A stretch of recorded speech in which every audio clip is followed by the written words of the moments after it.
पढ़ करके आ गए अध्ययन करके। तब क्या हुआ कि एक दिन की बात है, मथुरा में भगवान बैठे हुए थे और बैठे बैठे भगवान जोर जोर से रोने लगे। भगवान जब रो रहे थे तो भगवान के क्रंदन रुदन को उनके सखा उद्धव जी ने देखा। भगवान कहते हैं, उद्धव मोहि ब्रज बिसरत नाही। हे उद्धव, मुझे ब्रज बिसर नहीं रहा है, मुझे बार बार ब्रज की याद आ रही है, मैं क्या बताऊं। भगवान से उद्धव जी कहते हैं कि हे कृष्ण, आप इतना रो क्यों रहे हैं, ब्रज में क्या है, ब्रज को क्यों आप याद कर रहे हैं। तो भगवान कहते हैं कि उद्धव मैं क्या बताऊं, ब्रज की गोपियां, ब्रज के ग्वाल बाल, जमुना जी, ब्रज के गायें, सब मुझे याद आ रहे हैं।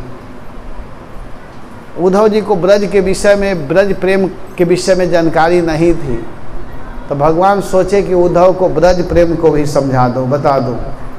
तो भगवान कृष्ण ने उद्धव जी को देखा कि ये बेचारा सब कुछ पढ़ा है लेकिन ब्रज प्रेम को नहीं जानता है। तो उस ज्ञान को देने के लिए भी भगवान ने उद्धव को ब्रज में भेज रहे हैं। कहते हैं कि हे उद्धव, आप ब्रज में जाइए, क्योंकि मेरे विरह में हमारी माता, हमारे पिता, सभी लोग दुखी हैं। हे मित्र, ब्रज में चले जाओ, मेरे माता पिता, गोप सखा तथा मेरे प्राण प्रिया गोपियाँ को मेरा संदेश सुना करके तृप्त करो। गोपियाँ का तो मैं ही आत्मा हूँ, गोपीजन नित्य निरंतर मुझ में ही तन्मय रहती है। उद्धव जी भगवान के बात को स्वीकार करके वहाँ से चल दिए, और जब वहाँ से चले तो वहीं सोने के रथ लेकर के आए। उस समय कंस भेजा था, इस समय कृष्ण भेजे हैं। उस समय अक्रूर जी लेकर के आए थे, इस समय उद्धव जी लेकर के आ रहे हैं। और उद्धव जी जब लेकर के आए तो सूर्यास्त हो चुका था। उस समय सभी ब्रजवासी अपने अपने घर में घी के दीपक जलाए हुए हैं, सबके दरवाजे पर घी का दीपक जला हुआ है, सबके घर में घंटी बज रहा है, शंख बज रहा है, सब अपने अपने घरों में आरती पूजा कर रहे थे। बड़ा सुंदर लग रहा था। उस समय घी के दीपक जगमग जगमग जगमग जगमग कर रहा था सर्वत्र। सीधे पहुंच गए उद्धव जी नंद भवन में। नंद भवन के सामने रथ को खड़ा किए, और जब भीतर गए तो उस समय नंद बाबा और मैया यशोदा उद्धव जी से समाचार पूछते हैं। उद्धव जी कहते हैं कि हे बाबा, आप लोग क्यों रो रहे हो, इतना मत रो। श्री कृष्ण के विषय में कह रहे हैं कि आप जिसके लिए रो रहे हैं वो तो सब जगह है, उसका कोई पिता है, न कोई माता है, न कोई भाई है, न कोई बंधु है। आप अपने भीतर देखिए, वो परमात्मा है, निर्गुण निराकार निर्विशेष। इस तरह के बात को सुन करके नंद बाबा को अच्छा नहीं लग रहा है, मैया यशोदा को भी अच्छा नहीं लग रहा है। दोनों रो रहे हैं और कह रहे हैं कि हे उद्धव, आप क्या बोल रहे हो। हमारे कन्हैया प्रतिदिन ब्रज में रहता था और रह करके गायों को चराता था, गोपियों को सुखी करता था, हम लोगों के गोद में बैठता था। आज हम लोगों को छोड़ करके चला गया है। यशोदा जी उद्धव जी के सामने ही ऐसे रो रही हैं, करे हे मेरे बेटा कन्हैया तो कहाँ चला गया था मेरे लाल। देखो देखो, मैं तुम्हारे लिए कितना सुंदर माखन बनाई हूँ, पता नहीं इतने दिन तक तो कहाँ था। आओ और आ करके इस माखन का भोग लगाओ। उद्धव जी देखे कि मेरा सारा प्रवचन निरर्थक व्यर्थ जा रहा है। और सुबह हुआ, स्नान क्रिया आदि करने के लिए उद्धव जी जाते हैं, तब तक गोपियों की दृष्टि पड़ती है। उद्धव जी के तरफ जब गोपियों की दृष्टि पड़ी और नंद भवन के तरफ सुंदर सोने के रथ को देखी तो देख करके कहती हैं कि अक्रूरः आगतम किम वा, क्या पुनः अक्रूर आ गया है? उस समय अक्रूर आया था तो हमारे स्वामी को लेकर के गया, और इस समय आकर के हम लोगों को ले जाना चाहता है और ले जा कर के अपने स्वामी का तर्पण करवाएगा क्या?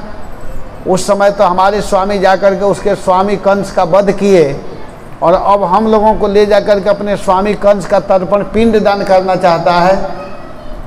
इस प्रकार सोच रही थी, तब तक उद्धव जी नज़दीक आ गए। उद्धव जी को देख करके गोपी जन रोने लगती और कहती है कि हे उद्धव, आप ब्रज से आए, आप मथुरा से आए हैं, आप बताइए हमारे प्रियतम का क्या समाचार है। वही बात उद्धव जी फिर उन लोगों के सामने बोलना प्रारंभ करते हैं। तो गोपी जन कहते हैं कि उद्धव, हम लोग यह नहीं जानती थी कि श्री कृष्ण हम लोगों को छोड़ करके चला जाएगा। हम लोग प्रेम की थी कि ये हम लोगों के साथ प्रेम को निभाएगा। प्रीत मोहन से की इस भरोसे पकी, प्रीत मोहन से की इस भरोसे पकी, 4 दिन जिंदगी के गुजर जाएंगे, 4 दिन जिंदगी के गुजर जाएंगे। क्या भरोसा था ये वक्त भी आएगा, क्या भरोसा था ये वक्त भी आएगा। वादा कर के वो हम से मुकर जाएंगे, वादा कर के वो हम से मुकर जाएंगे। प्रीत मोहन से इस भरोसे पकी, प्रीत मोहन से इस भरोसे पकी, 4 दिन जिंदगी के गुजर जाएंगे, 4 दिन जिंदगी के गुजर जाएंगे। कल जो राह में इस्तफाकन मिले, कल जो राह में इस्तफाकन मिले, सुन के यार जे तमन्ना सर मां गए, सुन के यार जे तमन्ना सर मां गए।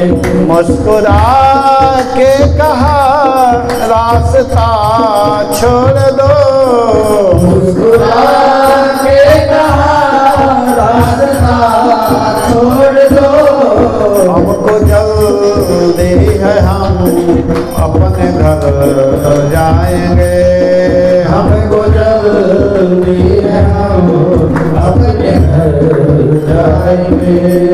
ये मिली है खबर घर से निकले हैं श्याम, मिले है खबर घर से निकले हैं श्याम। अब जाने न जाने किधर जाने, अब जाने न जाने किधर जाने। होते हो मेरे घर आएंगे, है तो मेरे घर आएंगे, वफा है तो जाके घर जाएंगे, वफा है तो जाके घर जाएंगे। प्रीत मोहन से की इस भरोसे की, प्रीत मोहन से की इस भरोसे की, 4 दिन जिंदगी के गुजर जाएंगे, 4 दिन जिंदगी के गुजर जाएंगे।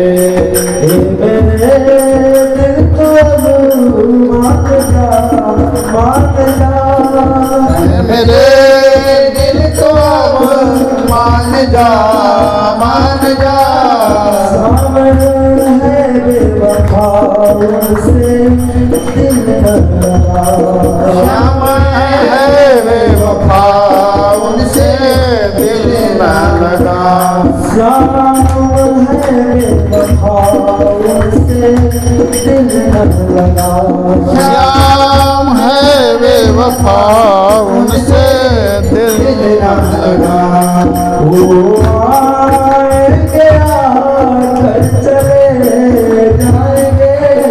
वो आएंगे आकर चले जाएंगे।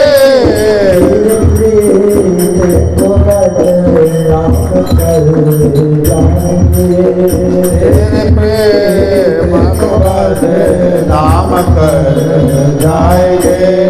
प्रीत को हंस की भरोसे की। हंस की इस भरोसे की। चार दिन गुजर जाएंगे। चार दिन जिंदगी गुजर जाएंगे। क्यों नहीं आए श्याम, क्यों नहीं आए श्याम, क्यों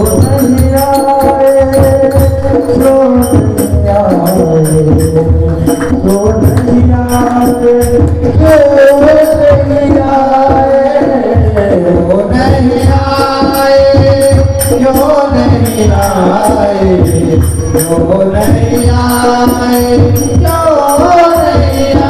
आए, क्यों नहीं आए, क्यों नहीं आए।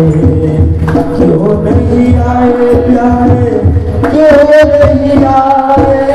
प्यारे, क्यों नहीं आए, क्यों नहीं आए, क्यों नहीं आए, क्यों नहीं आए प्यारे, क्यों नहीं आए।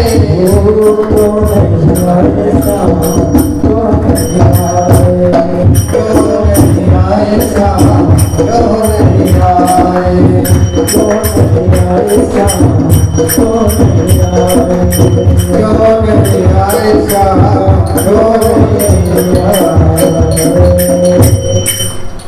इस प्रकार गोपीजन उद्धव जी से कह रहे हैं कि हे उद्धव जी, हम लोग प्रेम की थी कि श्याम सुंदर हम लोगों का साथ देगा, लेकिन हम लोग ये नहीं जानते थे कि ये हम लोगों को धोखा देंगे।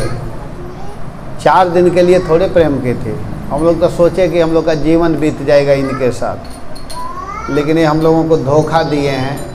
वो तो वैसे ही मतलबी निकले जैसे विद्यार्थियों को जब पढ़ना होता है तो अपने शिक्षकों से प्रेम करते हैं, लेकिन जब ही विद्या प्राप्त हो जाता है वे लोग छोड़ देते हैं। पक्षी कब तक प्रेम करते हैं वृक्ष से? जब तक उसमें फल रहता है। फल समाप्त होते ही उसको छोड़ करके चले जाते हैं। अतिथि घर में कब तक प्रेम करते हैं? जब तक उनको भोजन नहीं मिलता है, खाने के बाद वो लोग निकल जाते हैं। वैसे ही मतलबी श्री कृष्ण निकले। उद्धव जी कहते हैं कि देखो तुम लोग इतना क्यों दुखी हो रही हो, तुम लोग जो मैं बता रहा हूँ उससे प्रेम करो ना, उसका चिंतन करो, ध्यान करो। इस तरह की बात सुनकर गोपियाँ कहते कि हे उद्धव जी, आप बार बार चिंतन ध्यान मन लगाने की बात कर रहे हो, लेकिन आपको पता है जिस दिन श्याम सुंदर ब्रज से मथुरा गए ना, उसी दिन उनके साथ हम लोगों का मन चला गया। उद्धव मन न भयो 10-20, हम लोग का 10-20 मन नहीं है। एक कहतो सो गयो श्याम संग, अब को आराध है ईश। उद्धव मन न भयो 10-20, एक मन था। जिस दिन कृष्ण गए उसी दिन हम लोगों का मन चल गया। इंद्रिय शिथिल भई के सौ बिना, हम लोगों की इंद्रिया शिथिल हो गई है। ज्यों देही बिन शीश, आशा लगी रहत तन श्वासा, जियो कोटि बरिस। उधो मन न भयो 10-20, तुम तो सखा श्याम सुंदर के सकल जोग के ईश। सूरदास वा रस की महिमा जो पूछे जगदीश। उधो मन ना भयो 10-20। हम लोगों का 10-20 मन नहीं, और आप कह रहे हैं कि उसका हाथ पैर नहीं है, तो कर बिना कैसे गाय दोही हैं हमारे वह, पद बिनु कैसे नाची थिर की रिझाई हैं। तुम्हारे ब्रह्म का जब हाथ ही नहीं है तो कैसे गाय दोहेगा। हम लोग तो कृष्ण से गाय दोहवाते थे। तुम्हारे ब्रह्म का पैर नहीं है तो कैसे नाचेगा। तुम्हारे ब्रह्म का मुख नहीं है तो कैसे माखन खाएगा। तो हम लोगों को ऐसे लंगड़े लूल्हे ब्रह्म नहीं चाहिए। हम लोगों को तो वो श्याम सुंदर चाहिए जिनका हाथ है, जिनका पैर है, जिनका मुख है। और इस प्रकार कह करके गोपीजन खूब रो रही हैं। रोते हुए कहते हैं कि हे उद्धव, क्या श्याम सुंदर कभी हम लोगों का याद करते हैं, कभी चर्चा में हम लोगों का नाम लेते हैं। उद्धव जी कम से कम जा करके प्यारे से बता दीजिएगा कि आपकी प्यारी गोपियाँ आपको याद कर रही हैं। उद्धव जी को समझ में आ गया। उद्धव जी आए थे समझाने के लिए, लेकिन आज समझ करके कहते हैं कि मैं ब्रज की महिमा को समझ गया। उद्धव जो बहुत बड़े विद्वान बन रहे थे कहते हैं कि आशा महो चरण रेणु हम जो शाम श्याम वृंदावने पे गुल्म लतौ सधीनाम या दुस्तजम सजनमार्य पथम चहित्वा भेजुर मुकुंद पदवीम सुतिभिर मृज्ञाम। करें कि हमारी यही आशा है, हम यही आस कर रहे हैं कि इस वृंदावन के गुल्म लता औषधि पाता बन जाऊं, और इसमें ब्रजवासी संत जब चले तो ब्रज की जो धूल है उड़ करके मेरे ऊपर पड़े। ब्रज धूल की यह महिमा है। मुक्ति कहे गोपाल से मेरी मुक्ति बताए। मुक्ति एक बार भगवान से पूछ रही है कि मैं सबको मुक्त करती हूँ, मैं कैसे मुक्त होंगी। तो कहा गया कि ब्रज रज उड़ मस्तक लगाए मुक्ति मुक्त हो जाए। जब ब्रज की धूली तुम्हारे ऊपर पड़ेगी तो हे मुक्ति तुम भी मुक्त हो जाओगी। ब्रज धूली के महिमा है। तो उद्धव जी कहते हैं कि हमारी यही कामना है, हमारी यही चाह है, हमारी यही इच्छा है कि मैं इस वृंदावन के औषधि छोटे छोटे वृक्ष लता बन जाऊं, कि ब्रजवासी साधु महात्मा गायें जब ब्रज में चलें तो ब्रज का जो धूली है उड़ करके मेरे ऊपर पड़ जाए, उससे मेरा जीवन धन्य हो जाएगा। ये है ब्रज धूली की महिमा। ब्रज धूली बड़ा महत्वपूर्ण है। ब्रज धूली जो है, ब्रज की धूली, उसमें लौटने के लिए सब लोग तरसते हैं। ब्रज धूरी ही प्राण सो प्यारी लगे, ब्रज मंडल मोहि बसाय रहो। समझ में आ रहा है ना। ब्रज मंडल की महिमा है कि ब्रज धूरी ही प्राण सो प्यारी लगे, ब्रज मंडल मोहि बसाय रहो। रसिकों के सुसंग में मस्त रहूं, जग जाल सुमोहि बचाय रहो। नित बाकी झांकी निहारा करो, छवि छाक सुनाथ छकाय रहो। अहो बाके बिहारी यही बिनती, मेरे नैन सुनैन मिलाय रहो। यह ब्रज धूली की महिमा। वह और की आस करे न करे, जिस आश्रय ही हरि नाम का है, उसे स्वर्ग के मित्र प्रयोजन क्या। नितबासी जो गोकुल धाम का है, बस सार्थक जन्म उसी का जहाँ। हरे कृष्ण जो चाकर श्याम का है, बिना कृष्ण के दर्शन जग में, यह जीवन का किस काम का है। इस जीवन का क्या मतलब रहा जो इस जीवन में भगवान का दर्शन नहीं किया, भगवान के धूली में नहीं लौटा।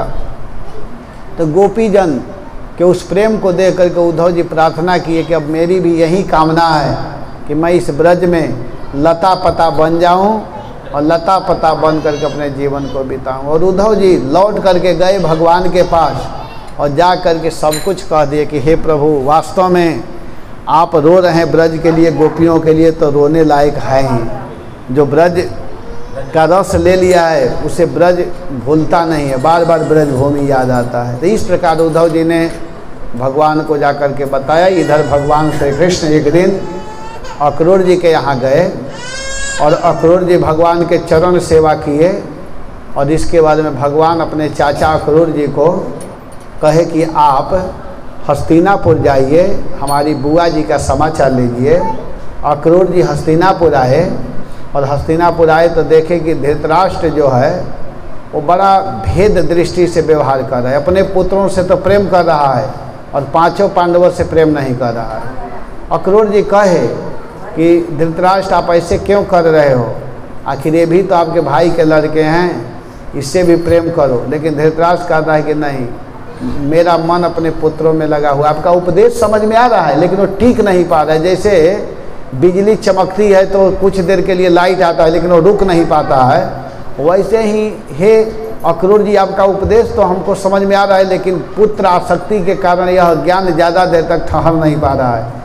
तब अक्रूर जी कहे कि नहीं समझ में आ रहा है ना, तो आपको समझ में आ जाएगा। एक प्रसूयते जंतु एक एव प्रलीयते, एको न भुक्त सुकृत एक एव ही दुष्कृतम। इस संसार में जीव अकेले जन्म लेता है। जितने लोग बैठे हैं यहाँ पर सब लोग अलग अलग समय में जन्म लिए हैं, है कि नहीं? सबका जन्म अलग अलग समय में हुआ है और अलग अलग समय में सब इसको छोड़ करके जाएंगे, सब अलग अलग समय में मरेंगे। ये नहीं कि सब एक दिन ही ख़त्म हो जाएंगे, ऐसा नहीं होगा। और जो जैसा कर्म किया है उसके अनुसार उसको फल मिलेगा। तो इसी बात को अक्रूर जी समझा रहे हैं, कह रहे हैं कि देखो आप अपने पुत्रों से प्रेम कर रहे हो और अपने भाई के पुत्रों को नहीं मान रहे हो ना। तो जीव अकेले जन्म लिया है, अकेले सुख दुख भोगता है। जो जैसा करता है, जैसा करनी वैसा फल, आज नहीं तो निश्चित कर। जो जैसा करेगा वैसा फल मिलेगा। ये मत समझिए कि फल नहीं मिलता है। इसलिए कर्म सही करना चाहिए व्यक्ति को कर्म सही करना चाहिए। अगर सही कर्म करेंगे, मान लीजिए कि आप सही भगवान का नाम जपेंगे, पुण्य करेंगे, दान देंगे, तो आपका फल आपको मिलेगा। और कोई है कि जप करते हैं, न पाठ करते हैं, न पूजा करते हैं, गलत काम करते हैं, चोरी करते हैं, डकैती करते हैं, तो उसका भी फल मिलेगा। ऐसे व्यक्ति को भी फल मिलता है। तो ये सब ध्यान देना चाहिए व्यक्ति को। तो इस प्रकार अक्रूर जी ने समझाया, लेकिन धृतराष्ट्र को समझ में नहीं आया। तो भगवान के पास आकर के अक्रूर जी सब कुछ बता दिए कि धृतराष्ट्र बड़ा भेदभाव से व्यवहार कर रहा है। तो भगवान उसी दिन संकल्प कर लिए थे कि अब इसका विनाश होने वाला है, इसके लड़कों को मैं समाप्त करूंगा। ये भगवान सोच लिए थे। और इधर क्या हुआ कि कंस का वध हो चुका था। तो कंस के दो पत्नी थी, एक का नाम था अस्ति और दूसरे पत्नी का नाम था प्राप्ति। वो दोनों जरासंध की लड़की थी। वे दोनों रोते हुए बिहार गई अपने पिता के यहाँ और अपने पिता से बताई कि हमारे पति कंस का वध कृष्ण किए हैं। यह सुन करके वो जरासंध क्या किया कि कृष्ण को मारने के लिए 23 अक्षौणी सेनाओं को लेकर के आक्रमण किया मथुरा। लेकिन कृष्ण बलराम मिल करके दोनों भाई जितने सेना थे सबका वध कर दिए। और बलराम जी पकड़ लिए जरासंध को मारने के लिए, लेकिन भगवान कहे कि नहीं, इसको मत मारिए, जीवित रहेगा तो दुष्टों को पकड़ पकड़ करके लाएगा और हम लोग बड़े आसानी के साथ में घर बैठे वध करते रहेंगे। और वही हुआ। एक बार नहीं 17 बार जरासंध चढ़ाई किया, और 17 बार जब चढ़ाई किया तब दोनों भाई बड़े प्रेम से वध करते रहे। 18वें बार में चढ़ाई करने वाला ही था, उसी समय एक यवन जो है वो चढ़ाई कर दिया, जिसका नाम था काल जौवन आया भगवान के साथ युद्ध करने के लिए। और जब ही भगवान को ललकारा, भगवान मथुरा से भागे। राजस्थान में एक धौलपुर है, उधर गए और जा करके गुफा में छिप गए। वहाँ मुचकुंद महाराज रहते थे। उनको जा करके एक लात मारा, और जो ही एक लात मारा तो भगवान के भक्त मुचकुंद महाराज की आंख खुला, जल करके वो भस्म हो गया। वो देखने लगे कि कौन था। तब तक भगवान सामने आए और दोनों में बहुत सुंदर बात हुआ, मुचकुंद महाराज में और भगवान कृष्ण में। मुचकुंद महाराज के ऊपर भगवान ने कृपा किया और मुचकुंद के ऊपर कृपा करके भगवान एकदम अब आनंद में हैं। इधर क्या हुआ कि जरासंध फिर 18वें बार चढ़ाई किया। इस बार ब्राह्मणों को आगे कर दिया था। सोचा कि हमेशा मैं हार जाता हूँ, इस बार ब्राह्मण लोग आगे आगे रहेंगे। इन लोग को रोज़ मैं सेवा पूजा करता हूँ, तो ये लोग अगर विजय दिलवाएंगे तो दिलाएंगे, नहीं तो ये लोग खुद मारे जाएंगे। भगवान ब्राह्मणों के भक्त हैं। भगवान ने इस बार देखा कि सामने ब्राह्मण आ रहे हैं, तो भगवान ब्राह्मणों को नहीं मारते हैं, गायों को नहीं मारते। नमो ब्राह्मण्य देवाय गोब्राह्मण्य हिताय च जगत हिताय कृष्णाय गोविंदाय नमो नमः। भगवान गायों के भक्त हैं, ब्राह्मणों के भक्त हैं। तो देखे कि ब्राह्मण लोग आ रहे हैं, तो भगवान पहले ही समुद्र के भीतर एक नगर बनवा दिए। विश्वकर्मा जी को आदेश दिए, मथुरा के जितने भक्त लोग थे सबको भेज दिए और अपने दोनों भाई जरासंध को देकर के भागे बहुत तेजी से। इसलिए उन दोनों का नाम हो गया, भगवान का स्पेशल नाम हुआ रणछोड़। बोलिए रणछोड़ भगवान की। तो भगवान भाग गए और भाग करके एक पर्वत है जिसका नाम है प्रवर्षण। प्रवर्षण पर्वत पर भगवान चढ़ गए और वहाँ से छलांग लगा करके सीधे द्वारिकापुरी कृष्ण और बलराम चले गए। जरासंध समझा कि वहीं पर है, उसमें आग लगा दिया, समझा कि वो तो मारा गया। लेकिन भगवान मारे नहीं गए। भगवान कहाँ पहुँच गए? द्वारिकापुरी में। और जब भगवान द्वारिकापुरी में गए तो अब द्वारिका में रह रहे हैं। उनके माता पिता कृष्ण बलराम सभी लोग द्वारिकापुरी में हैं। इधर अब क्या होता है कि एक राजा थे जिनका नाम है रैवत। रैवत महाराज की एक लड़की थी। वो अपने बेटी के विवाह के लिए सीधे ब्रह्मा जी के पास गए, पूछे कि हमारे बेटी के लिए लड़का बताइए। ब्रह्मा जी देख करके हंसने लगे, कहे कि आप पृथ्वी लोक से आए हो और यह सत्य लोक है। पृथ्वी लोक का समय में और सत्य लोक के समय में बहुत अंतर है। आप जिस लड़का को देख करके आए हो वो लड़का का तो बात ही छोड़ दो, युग बदल गया है। जल्दी जाओ, सतयुग त्रेता बीत चुका है, अब जल्दी जाओ नहीं तो द्वापर भी बीत जाएगा। एक वसुदेव जी का लड़का है जिसका नाम है बलराम, उसके साथ अपने बेटी का विवाह करो। जल्दी आए और उस लड़की का विवाह किए जिसका नाम है रेवती। रेवती का विवाह किया गया बलराम जी के साथ में। बलराम जी द्वापर के थे, रेवती जी सतयुग के थे। रेवती जी बहुत लंबी थी, बलराम जी छोटे थे। बलराम जी कहे तो गड़बड़, विवाह हो गया, पत्नी लंबी और लड़का छोटा है तो अच्छा नहीं लगेगा। बलराम जी के पास हल था, हल यहाँ लगाए और धीरे धीरे करके अपने से थोड़ा छोटा बना लिए। विवाह कौन अच्छा माना जाता है कि लड़का का उम्र ज़्यादा हो, लड़की का उम्र कम हो।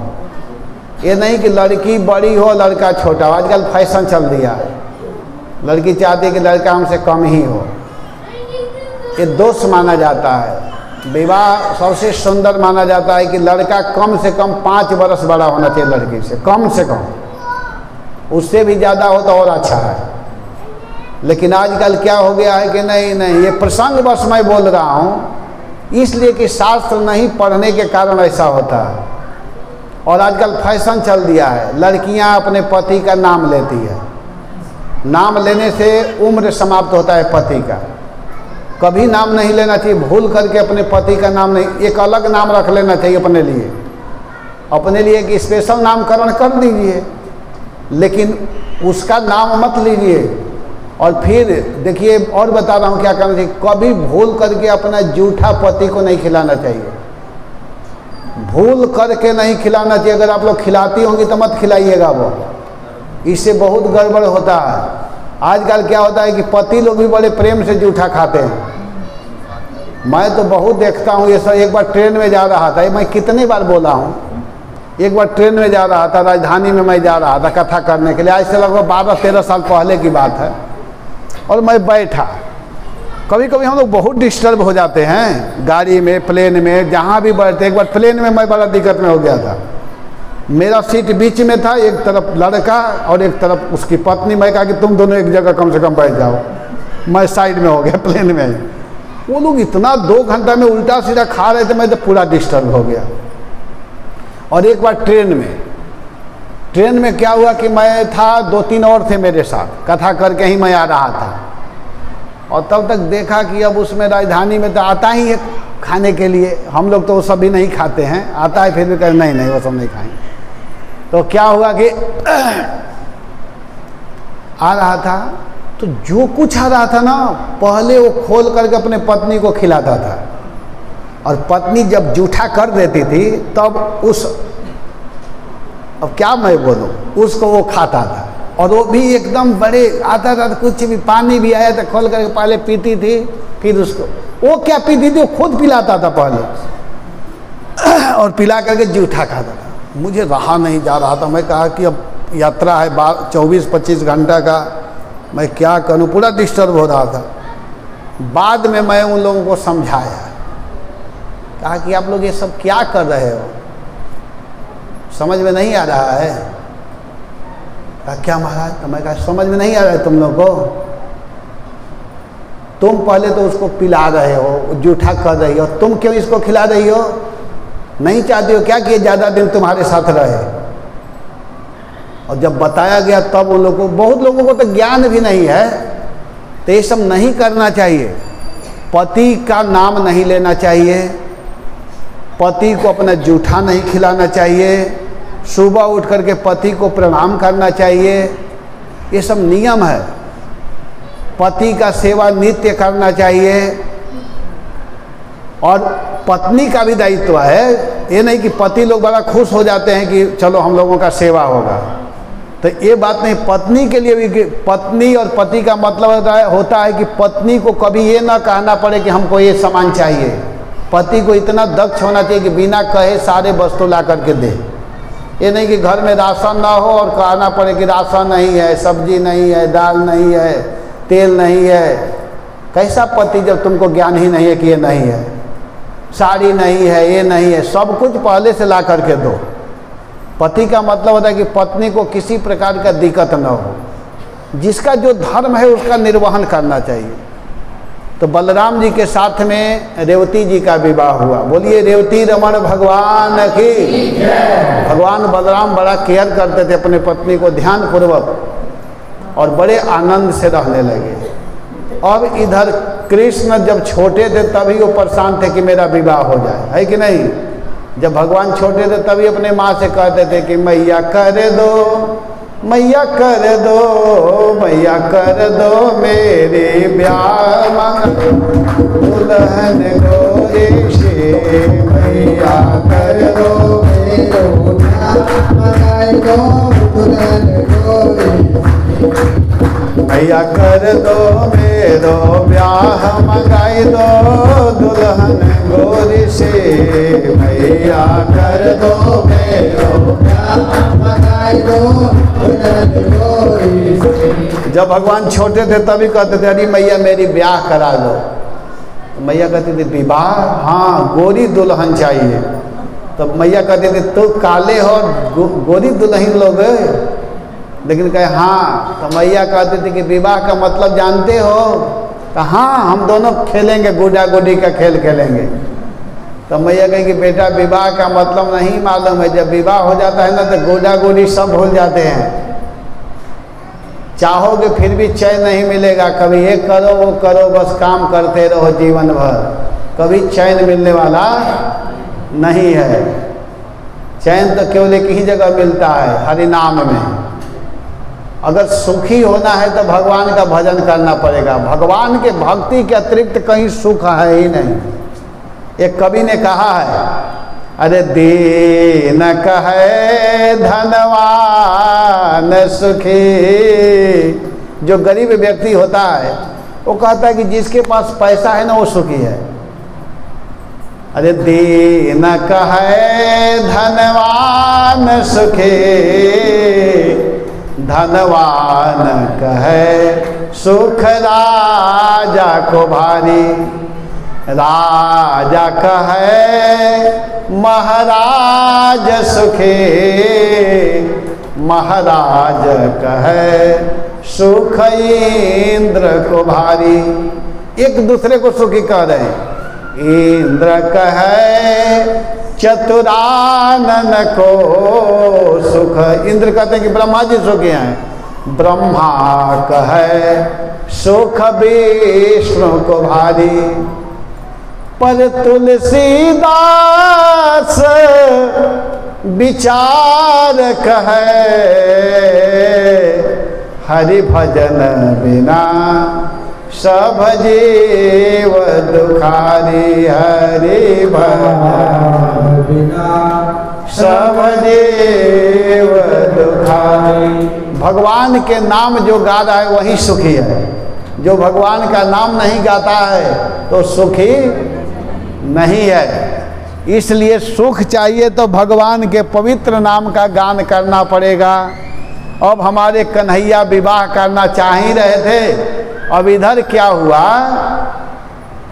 कि एक राजा हैं जिनका नाम है भीष्मक। भीष्मक महाराज के 5 कन्या थी, लड़की, और एक 5 लड़की नहीं थी।